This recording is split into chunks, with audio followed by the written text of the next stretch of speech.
नमस्कार दोस्तों, आप सभी का स्वागत है हमारे यूट्यूब चैनल लखनऊ क्लासेस पर। दोस्तों, आज हम वाइसरॉय ऑफ इंडिया सीरीज के पार्ट 4 के बारे में बात करने जा रहे हैं, जिसमें हम Lord Elgin second, Lord Curzon और लॉर्ड मिंटो सेकंड के बारे में बात करेंगे। तो चलिए दोस्तों, अपनी वीडियो शुरू करते हैं। तो पहले हमारे वाइसरॉय हैं लॉर्ड एल्गिन सेकंड। इनका रूल रहा था 1894 से 1899 तक। इनकी कही एक बात के लिए बहुत ज़्यादा मशहूर या फिर फेमस हुए थे। इन्होंने कहा था, India has been won on the strength of sword and will keep it under the sword. मतलब कि इन्होंने कहा था कि इंडिया को तलवार के बल पर जीता है और इसे तलवार के बल पर ही अधीन रखेंगे। इन्हीं के समय पे दो प्लेग ऑफिसर्स रैंड और एयरहेस्ट की हत्या कर दी गई थी, और इनकी हत्या करने वाले थे चापेकर ब्रदर्स, जिन्हें हम चापेकर बंधु के नाम से भी जानते हैं। इस इंसिडेंस को ब्रिटिशर्स ने first blast of Indian terrorism का नाम दिया था, और ये इंडियन हिस्ट्री का पहला पॉलिटिकल मर्डर था। इन्हीं के समय पर लयाल कमीशन की स्थापना हुई थी, और जिसका काम क्या था कि वो फेमाइन जो ब्रिक फेमाइन्स हुई थी इंडिया में, उनकी इन्वेस्टिगेशन करना। अगले हमारे वाइसरॉय हैं लॉर्ड कर्जन। इनका रूल 1899 से 1905 तक रहा था। ये इंडिया के मोस्ट हेटेड वाइसरॉय थे। गोपाल कृष्ण गोखले ने इन्हें औरंगजेब ऑफ मॉडर्न इंडिया कहा था।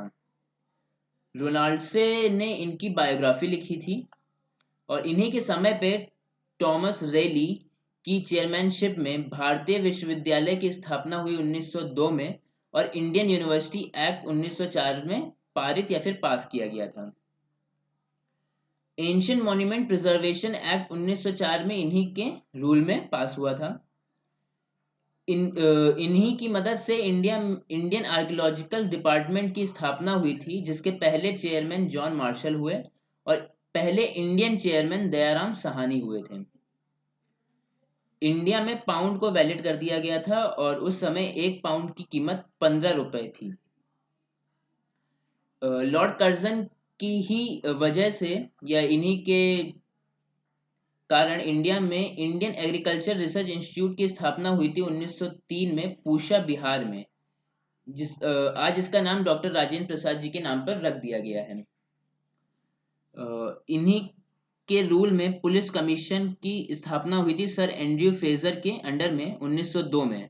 और इस पुलिस कमीशन का को बनाने का मकसद क्या था कि इंडिया में पुलिस सिस्टम में इम्प्रूवमेंट्स, ये सुधार लाए जा सकें। इसी पुलिस कमीशन की रिकमेंडेशन पे इंडिया में क्राइम इन्वेस्टिगेशन डिपार्टमेंट, जिसे हम सीआईडी के नाम से भी जानते हैं, 1902 में बनाई गई थी। इन्हीं के समय पे सर कॉलिन स्कॉट मॉन्ट्रिफ के अंडर में 1901 में इरिगेशन कमीशन की स्थापना हुई, और साथ ही साथ सर एंथनी मैकडोनल के अंडर में फेमाइन कमीशन की स्थापना हुई थी। इनको सबसे ज़्यादा हेटेड वाइसरॉय कहे जाने की वजह जो थी, वो इनके समय पे हुआ बंगाल डिवीज़न था 1905 में, जो कि हुआ था। और इस घटना को डिवाइड एंड रूल पॉलिसी के पहले इस्तेमाल के रूप में भी देखा जाता है। इन्होंने अपने आर्मी कमांडर किशनर से डिस्प्यूट के चलते रिज़ाइन कर दिया था, और इन्होंने अपने समय पे या फिर अपने रूल में सबसे ज़्यादा सेंट्रलाइज और अनकंट्रोल्ड एडमिनिस्ट्रेशन को सपोर्ट किया था, और जिसका रिजल्ट हमने बंगाल डिवीज़न के रूप में देखा था। इन्होंने भी एक बात कही थी जिसके लिए ये बहुत ज़्यादा प्रसिद्ध हुए थे। इन्होंने कहा था, Congress is about to die and it's my wish that I can support it in his peaceful death. इसके लिए इनका काफ़ी ज़्यादा क्रिटिसिज्म भी हुआ था। इन्होंने कहा था कि कांग्रेस जो है वो अपने मौत के करीब है, और ये मेरी इच्छा है कि मैं उसकी शांतिपूर्ण मृत्यु में उसकी सहायता कर सकूं। अगले हमारे वाइसरॉय हैं लॉर्ड मिंटो सेकंड। इनका जो रूल रहा था 1905 से 1910 तक रहा था।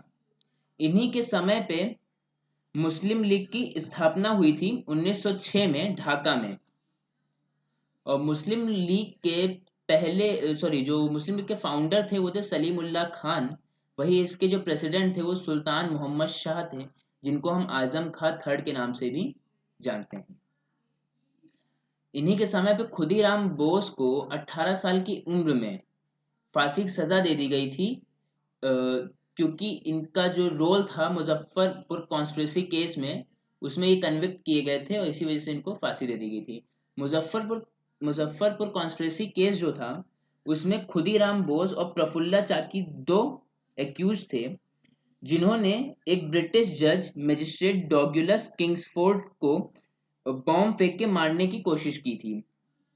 इन्होंने जिस कैरियज में बॉम्ब फेंक जिस घोड़ा गाड़ी में बॉम्ब फेंका था, उस कैरियज में वो मजिस्ट्रेट नहीं बैठे थे, लेकिन दो ब्रिटिश वुमेन्स बैठी थी और जिनकी उस बॉम्ब की वजह से डेथ हो गई थी।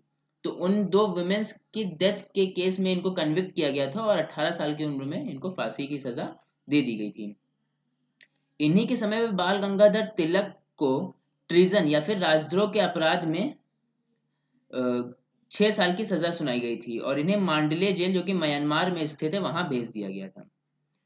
इसी मांडले जेल में बाल गंगाधर तिलक ने गीता रहस्य नाम की बुक लिखी थी और मैक्स म्यूलर वो व्यक्ति थे जिन्होंने ब्रिटिश पार्लियामेंट को खत लिखा था कि बाल गंगाधर तिलक की पनिशमेंट जो है वो कम कर दी जाए। इन्हीं के रूल में सूरत स्प्लिट, जिसमें कांग्रेस दो ग्रुप में डिवाइड हो गई थी। पहला था एक्सट्रीमिस्ट और दूसरा था मॉडरेट।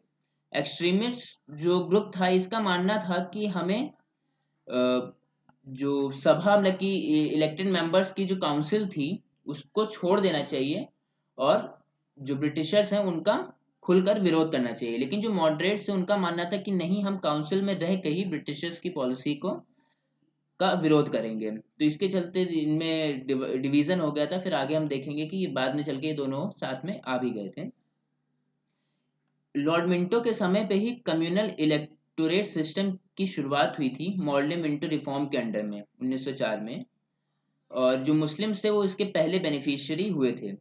कम्युनल इलेक्टोरेट सिस्टम का मतलब क्या था दोस्तों, कि हर एक सेक्ट के लिए एक रिप्रेजेंटेटिव देने की ये छूट दे दी गई थी। मतलब जैसे मुस्लिम्स हैं तो मुस्लिम्स अपने लीडर अलग खड़े कर सकते हैं, क्रिश्चियंस है तो क्रिश्चियंस अपने लीडर अलग खड़े कर सकते हैं। ऐसी जो कास्ट वाइज था, ब्राह्मण्स तो ब्राह्मण्स अपने लीडर खड़े कर सकते हैं, कायस अपने लीडर खड़े कर सकते हैं, शेड्यूल कास्ट, SC ST ऐसे अपने अपने सब लोग लीडर खड़े कर सकते थे। तो कम्युनिटी बेस पे जो लीडर्स थे उनको इलेक्ट करने के लिए ये सिस्टम लाया गया था।